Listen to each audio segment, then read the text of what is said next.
அந்த கூட்டத்தின் எழுச்சியை பார்த்துவிட்டு அன்றைக்கு பாட்டாளி மக்கள் கட்சியை சார்ந்தவர்களும் அவரோடு கூட்டணியில் இருந்தவர்களும் மிகப்பெரிய வன்முறையை, வெளிப்படையான வன்முறையை காவல்துறையின் ஒத்துழைப்போடு நடத்தினார்கள்.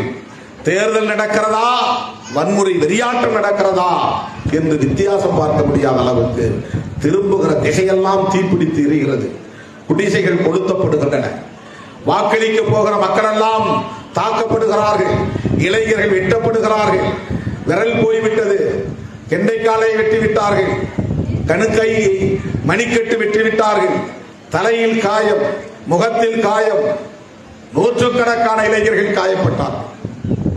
திருமாவளவனுக்கா ஓட்டு போட்டீர்கள்? திருமாவளவனுக்கா ஓட்டு போடுகிறீர்கள்? ஒரு நாள் முழுவதும் வன்முறை வெறியாட்டம் நடந்தது. எந்த பக்கம் திரும்பினாலும் கல்வீச்சு. சிறுத்தை